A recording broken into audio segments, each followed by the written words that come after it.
மேசராசிக்காரங்க புதுமையான சிந்தனைக்கு சொந்தக்காரங்க, பூ போல மனசு, கோபத்தை மறைச்சிட்டு சிரிப்பை மட்டும் காட்டக்கூடியவங்க, எடுத்த காரியத்தை எப்படியாவது முடிச்சே தீரணும் அப்படின்றதற்காக கஷ்டப்பட்டு போராடக்கூடியவங்க, நல்லது கெட்டதை முழுசா தெரிஞ்சவங்க, செவ்வாய ராசி அதிபதியாக கொண்டவங்க, அஸ்வினி, பரணி, கார்த்திகை 1ஆம் பாத நட்சத்திரக்காரங்க, ரொம்ப ரொம்ப புத்திசாலிக்காரங்க, மேசராசிக்காரங்க போர்க்குணம் கொண்டவங்க, உங்ககிட்ட சண்டை போட்டு ஜெயிக்கிறது ரொம்ப ரொம்ப கஷ்டம்.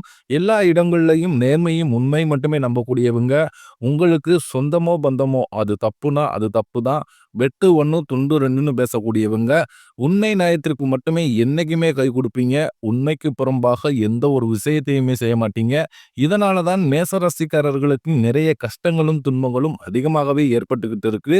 தங்களுடைய கஷ்டத்தையும் கண்ணீரையும் கடுகளவு கூட மத்தவங்களுக்கு தெரியாம பார்த்துக்குவாங்க. இதனால பார்க்குறவங்க எல்லோருமே மேசராசியா இவங்களுக்கு என்னப்பா சூப்பரா இருக்கிறாங்க, இவங்களுக்கு என்ன குறைச்சல் அப்படின்னு தான் நினைச்சுக்கிட்டு இருக்காங்க. ஆனா வீட்டுல சாப்பாட்டுக்கு கூட கஷ்டப்படுறது உங்களுக்கு மட்டும்தான் தெரியும். கஷ்ட காலத்துல திரும்பி பார்க்க கூட ஆள் கிடையாது. ஏதோ தட்டு தடுமாறி எந்திரிச்சு நிக்கிறப்ப உங்களை குறை சொல்றதுக்குன்னே நிறைய பேர் தேடி வருவாங்க. உங்க சொந்தக்காரங்க நண்பர்களுக்கு ஒரு தேவை இருக்குதுன்னா மட்டும்தான் உங்ககிட்ட வருவாங்க.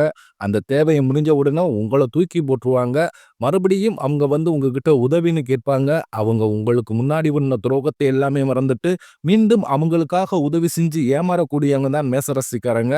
வாழ்க்கையில எப்படியாவது முன்னேறணும் அப்படின்றதற்காக கஷ்டப்பட்டு தினம் தினம் உழைக்கக்கூடியவங்க தான் நீங்க. கடந்த காலகட்டங்கள்ல மேசராசிக்காரங்க வாழ்க்கையில நீங்க உங்க வாழ்க்கையில நல்லது கெட்டது நினைக்கும் போது அப்படின்னு நினைச்சுக்கிட்டு இருந்திருப்பீங்க. ஆனா அந்த டைம்ல ஒரு மிகப்பெரிய ஒரு ஏமாற்றம் தான், புதுசா ஒரு சில பிரச்சனைகளும் கஷ்டங்களும் தானாகவே உங்களை தேடி வந்திருக்கும். மேசராசிக்காரங்க சொந்த பந்தத்தை இழந்தாங்க, சொத்துக்களை இழந்தாங்க, தனக்கு நெருக்கமாக இருக்கக்கூடிய உறவுகளையுமே இழந்தாங்க.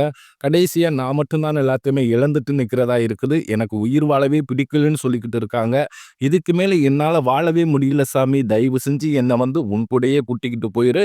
நான் இவ்வளவு கஷ்டப்பட்டதுக்கு அப்புறம் எனக்கு வாழ்க்கையில வாழணும்ன்ற எண்ணம் சுத்தமாவே போயிருச்சு. உங்க மனசுல கவலையும் துன்பம் தான் அதிகமாகவே இருக்கு. நீங்க செய்யக்கூடிய ஒவ்வொரு விஷயத்தையுமே தடுப்பதற்கும், உங்களை அவமானப்படுத்துவதற்கும் இங்கு நிறைய நபர்கள் வந்து முயற்சி பண்ணிக்கிட்டு இருக்காங்க.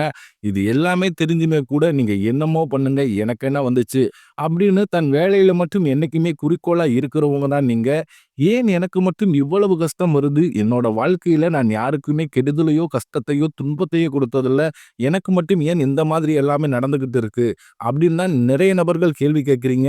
கண்டிப்பாக இனி வரக்கூடிய நாட்கள்ல உங்க வாழ்க்கையில கடந்த காலகட்டங்கள்ல நீங்க எதை எல்லாமே இழந்துட்டு கஷ்டப்பட்டு இருக்கிறீர்களோ அது அனைத்தும் பெறக்கூடிய ஒரு காலகட்டமாகவே பார்க்கப்படுது. மேசராசிக்காரர்களுக்கு பிரச்சனைன்றது வரும், அது கொஞ்ச நாள் இருக்கும், அதுக்கப்புறம் அந்த பிரச்சனை போயிடும். இந்த மாதிரி பிரச்சனை வரும் போகும் அப்படின்ற நிலைமையில தான் நிறைய நபர்கள் வாழ்ந்துகிட்டு இருக்கீங்க.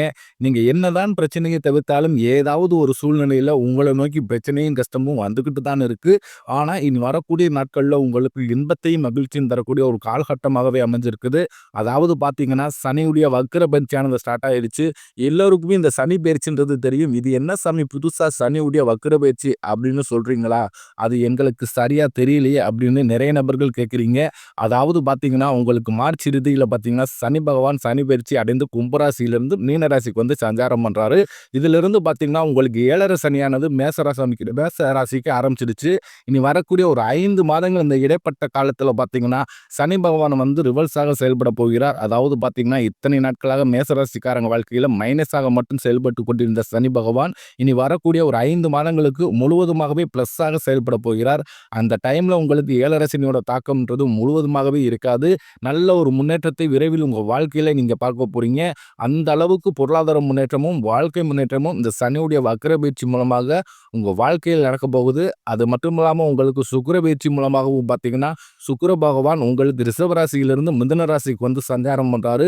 இந்த சுக்கிர பயிற்சியோட பலன்கள் பாத்தீங்கன்னா வந்து பொதுவான பலன்களாவே பார்க்கப்படுது. 12 ராசிக்குமே நல்ல ஒரு முன்னேற்றத்தையும் நல்ல ஒரு வாழ்க்கை தரத்தையும் விரைவில் உங்களுக்கு சுக்கிர பகவான் மூலமாக உங்க வாழ்க்கையில் எதையெல்லாமே நீங்கள் இழந்துட்டு உங்க வாழ்க்கையில கஷ்டப்பட்டுக்கிட்டு இருக்கீங்களோ அது அனைத்தும் சுக்கிர பயிற்சி மூலமாக உங்களுக்கு விரைவில் கிடைக்க போகுது. இந்த வருட கிரகங்களுடைய மாற்றங்கள் மூலமாக பார்த்தீங்கன்னா உங்களுக்கு குரு பயிற்சியோட பலன்கள் மட்டும் இத்தனை நாட்களாக வந்து கிடைக்காமல் இருந்தது. இந்த வருட கிரக மாற்றங்கள் மூலமாக குரு பயிற்சிகள் மூலமாகவும் முழுமையாக உங்களுக்கு கிடைக்க போகுது. ஏன்னா குரு பகவான் தான் பார்த்தீங்கன்னா வந்து ஒரு பண விஷயத்திலும் சரி, ஒரு தொழில் விஷயத்திலும் சரி அவர் தான் அதிபதி. அவர் நல்ல டைரக்டாக உங்க மீது பார்வை இருக்கிறதுனால நல்ல ஒரு பொருளாதார முன்னேற்றம் அப்படின்றது விரைவில் மேசராசிக்காரங்க வாழ்க்கையில் ஏற்பட போகுது. கடந்த காலகட்டங்களில் நல்ல ஒரு வேலைன்ற அப்படின்றது மேசராசிக்காரர்களுக்கு கிடைச்சிருக்காது. ஏதோ ஒரு கிடைக்கிற வேலைக்கு போயிட்டு இருந்திருப்பீங்க. ஒரு 10,000 சம்பளத்துக்கோ, ஒரு 16,000 சம்பளத்துக்கோ வேற வழியே இல்ல. குடும்பத்த காப்பாத்தணும் அப்படின்றத சிச்சுவேஷனுக்காக நீங்களும் போயிட்டு இருப்பீங்க. ஆனா நீங்களும் 2, 3 டிகிரி எல்லாம் படிச்சிருப்பீங்க. உங்களுக்கு பிடிச்ச ஜாப் நெறையா இருக்கும். வேற வழியே இல்லாம அப்படின்ற நிலைமைக்கு தள்ளப்பட்டிருப்பீங்க. ஆனா இனி வரக்கூடிய காலத்துல நீங்க எதிர்பார்த்த மாதிரியே, நீங்க ஆசைப்பட்ட மாதிரியே நீங்க ஒரு அரசாங்க வேலைக்கு ட்ரை பண்ணாலும் சரி, இல்ல ஒரு ஐடி ஜாப்போ, இல்ல பிரைவேட் ஜாப்போ, பேங்க் சைடோ நீங்க எந்த வேலைக்கு ட்ரை பண்ணாலும் அந்த ஜாப் அப்படின்றது உங்களுக்கு நிச்சயமா கிடைக்க போகுது. கோர்ட் கேஸ்ன்னு ரொம்ப நாட்கள் அலைஞ்சுக்கிட்டு இருக்கேன் சாமி. வாய்தா மேல வாய்தா போய்க்கிட்டே இருக்கு. கேஸ் போட்டு 5 வருஷம் ஆகுது, 10 வருஷம் ஆகுது, 20 வருஷம் ஆகுது. இழுத்துக்கிட்டே தான் போகுது. தீர்ப்பு வருமா வராதான்னு எங்களுக்கே தெரிய மாட்டேன்து அப்படின்னா நிறைய நபர்கள் சொல்லுவீங்க. விரைவில் உங்களுக்கு சாதகமாகவே தீர்ப்பு வரப்போகுது. சொத்து பிரச்சனையே உங்களுக்கு சாதகமாகவே முடியும். சனி பகவானுடைய பார்வை உங்களுக்கு நேரடியா இருக்குது. இதன் மூலம் வருமானம் அப்படின்றது பல வழிகளில் வரும். தொழிலில் லாபம் சற்று அதிகமாகவே கிடைக்கும். அரசியல்வாதிகளை பொறுத்தவரைக்கும் புதிய பொறுப்புகள், புதிய பதவிகள் எல்லாமே தானாகவே உங்களை வந்து சேரும். ராகுவால உங்களுடைய செல்வாக்கு உயரும். உடல் ஆரோக்கியம் மேம்படும். சங்கடங்கள் நீங்கும். மறைமுகமாக உங்க தொழில் வாழ்க்கையிலும் சரி, இல்லற வாழ்க்கையிலும் சரி நிறைய நபர்கள் வந்து ஏதாவது ஒரு வகையில பிரச்சனையும் தொல்லையும் கொடுத்துக்கிட்டே இருந்திருப்பாங்க. இனி அவர்களுடைய தொந்தரவுன்றது முழுவதுமாகவே இருக்காது. கடந்த காலகட்டங்கள்ல நீங்களும் ஒரு கம்பெனில இரவு பகல் பார்க்காம உழைச்சுக்கிட்டு இருந்திருப்பீங்க. உங்களுடைய சொந்த கம்பெனிய நினைச்சு வேலை செஞ்சிருப்பீங்க. ஆனா உங்களுக்கு சரியான ஒரு அங்கீகாரம் அப்படின்றதே கிடைச்சிருக்காது. இனி வரக்கூடிய நாட்கள்ல உங்களுக்கு சம்பள உயர்வு, பதவி உயர்வு, உங்களுக்கு மேலே இருக்கக்கூடிய அதிகாரிகளுடைய ஆதரவு முதற்கொண்டு உங்களுக்கு விரைவில் கிடைக்கப் போகுது. இனி உங்க வார்த்தைக்கு மதிப்பு மரியாதை கிடைக்கும். அந்தஸ்துல நீங்க எதிர்பார்த்த உயர்வுக்கு போகப் போறீங்க. புதிய பதவி பொறுப்புகள் எல்லாமே தானாகவே உங்களை வந்து சேரும். இனி நினைச்சது எல்லாமே நடக்கும். தொழிலில் வியாபார தடைகள் அனைத்தும் விலகும். லாபம் அதிகமாக கிடைக்கும். முன்னேற்றம் உண்டாகும். வரவேண்டிய பணம் விரைவில் கைக்கு வந்து சேரும். குடும்பத்தில் நெருக்கடிகள் விலகும். செல்வாக்கு அந்தஸ்து உயரும். வெளிநாட்டு முயற்சிகள் வெற்றியை தரும். தெய்வ சிந்தனை அதிகமாகும். பெரியோர்களுடைய உதவிகள் கிடைக்கும். உறவில் இருந்த சண்டை சச்சரவு முழுவதுமாகவே விலகும். புதிய நண்பர்கள் உங்களுக்கு உதவி செய்வாங்க. முடங்கி கிடந்த நிறுவனங்கள் மீண்டும் இயங்கும். வியாபாரத்தில் எதிர்பார்த்த லாபம் கிடைக்கும். புதிய தொழில் தொடங்கக்கூடிய முயற்சிகள் கண்டிப்பாக உங்களுக்கு வெற்றியை தரும். மேஷ ராசியை பொறுத்த வரைக்கும் கடந்த காலகட்டங்களில் இந்த திருமண நிலை அப்படின்றது தான் அவங்களுக்கு மிகப்பெரிய பிரச்சனையாக ஒன்றாக இருந்தது. ஏன்னா குறிப்பாக பார்த்தீங்கன்னா பெண்களுக்கு ஏதோ ஒரு வகையில் திருமணம் அப்படின்றது அடைஞ்சிருது. ஆனால் ஆண்கள் தான் ரொம்ப ரொம்ப பாவம். ஏன்னா வயதும் பார்த்தீங்கன்னா 30, 33, 35, 38 வயது வரைக்குமே நிறைய மேசராசி ஆண்கள் வந்து இன்னும் திருமண நிலை அடையாமல் கஷ்டப்பட்டுக்கிட்டு இருக்கீங்க. கண்டிப்பாக வரக்கூடிய நாட்களில் நீங்கள் எதிர்பார்த்த மாதிரி நல்ல ஒரு வரன் அப்படின்றது விரைவில் உங்களுக்கு அமைய போகுது. வாழ்க்கை துணையிலிருந்து மேசராசி ஆண்களோ பெண்களோ அடுத்து வந்து 2வது திருமணம், அதாவது மறுமணம் பண்ணலாமா வேண்டாமா அப்படின்ற ஒரு மிகப்பெரிய குழப்பத்திலேயே இருப்பீங்க. அப்படி 2வது திருமணம் பண்ணும்போது சொந்தக்காரங்க தப்பா பேசிடுவாங்களோ, இல்லை ஊருக்காரங்க தப்பா நினைச்சிருவாங்களோ, இல்லை எதிர்த்த வீட்டுக்காரர் என்ன நினைப்பேன், பக்கத்து வீட்டுக்காரர் என்ன நினைப்பேன் அப்படின்ட்டு நிறைய நபர்கள் வந்து 2வது திருமணத்தை பற்றி யோசிக்காம இருக்கீங்க. இப்போ இருக்கக்கூடிய பொருளாதார சூழ்நிலையை, இப்போ இருக்கக்கூடிய காலகட்டத்தை வச்சு பார்க்கும்போது ஒரு சிங்கிள் பேரண்டால் இந்த சொசைட்டியை சர்வே பண்ணுறது ரொம்ப ரொம்ப கடினம். நீங்கள் எதிர்பார்த்த மாதிரி நல்ல ஒரு மறு வாழ்க்கை அப்படின்றது விரைவில் உங்களுக்கு அமையும். குழந்தை பாக்கியத்திற்காக இயங்கிய மேசராசி நேயர்கள் பார்த்தீங்கன்னா, எங்களுக்கு மேரேஜ் ஆகி 3 வருஷம் ஆகுது சாமி, 5 வருஷம் ஆகுது, 7 வருஷம் ஆகுது. நாங்களும் போகாத ஹாஸ்பிட்டல் இல்லை, பார்க்காத ட்ரீட்மெண்ட் இல்லை. வாரத்தில் 3 நாள் கோயிலுக்கு போய் வழிபாடு செஞ்சு வந்துக்கிட்டு இருக்கோம். ஆனாலும் எங்களுக்கு குழந்தை பாக்கியம் இல்லை சாமி அப்படின்னு தான் நிறைய நபர் சொல்கிறீங்க.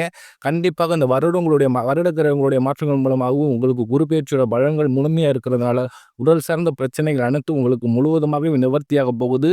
பிரிந்திருக்கக்கூடிய கணவன் மனைவிகள், அதாவது பார்த்தீங்கன்னா டைவர்ஸுக்கு அப்ளை பண்ணிட்டு வெயிட் பண்ணிக்கிட்டு இருப்பீங்க. நீங்கள் மீண்டும் ஒரு முறை ஒன்றாக சேர்ந்து பேசக்கூடிய வாய்ப்பு அப்படி கிடைச்சதுன்னா அந்த டைவர்ஸ் எல்லாமே கேன்சல் பண்ணிட்டு மீண்டும் ஒன்றாக இணைந்து வாழ்வீங்க. கடந்த காலகட்டங்களில் காதல் அதிகமான தோல்வியை சந்தித்தது யாருன்னு பார்த்தீங்கன்னா, அது முழுக்க முழுக்க மேசராசிக்காரங்க நீங்களாக தான் இருப்பீங்க.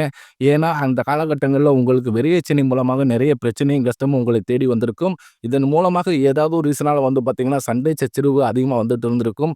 இதன் மூலமாக அந்த லவ் வந்து பிரேக்கப் ஆகிருக்கும். இனி வரக்கூடிய நாட்கள் உங்களுடைய காதலை நீங்கள் வெளிப்படுத்தும் போது அந்த காதல் கண்டிப்பாக கைகூடும். வீட்டில் போய் சொல்லும்போது பெற்றோர்களே உங்களுக்கு முன்னாடி நின்று திருமணம் செய்து வைக்கக்கூடிய வாய்ப்புகள் அதிகமாகவே உள்ளது. மேச ராசியை பொறுத்த வரைக்கும் நீங்கள் ஆண்களோ பெண்களோ அரசு வேலையோ தனியார் வேலையோ கூலி வேலையோ நீங்கள் எதிர்பாராத வருமானம் அப்படின்றது உங்களுக்கு இரட்டிப்பு மடங்காக கிடைக்க போகுது. சேமிப்பு அப்படின்றது பல மடங்காக உயரப்போகுது. இதன் மூலமாக கடந்த காலகட்டங்களில் ஏற்பட்ட கடன் பிரச்சனை அனைத்தும் உங்களுக்கு முழுவதுமாகவே நிவர்த்தியாக போகுது. எனக்கு 3 லட்சம் இருக்குதுங்க, 5 லட்சம் இருக்குதுங்க, 10 லட்சம் இருக்குதுன்னு சொல்லுவாங்க. இப்படி எத்தனை லட்சம் மேசராசிக்காரங்க கோடிக்கணக்கான கடன் வச்சிருந்தாலும் சரி, இந்த 2025 முடிவதற்குள் அனைத்து விதமான கடன்களுமே கட்டி முடிக்கக்கூடிய அளவுக்கு நல்ல ஒரு பொருளாதார முன்னேற்றமும், நல்ல ஒரு வாழ்க்கை தரமும் விரைவில் உங்க வாழ்க்கையில் ஏற்பட போகுது.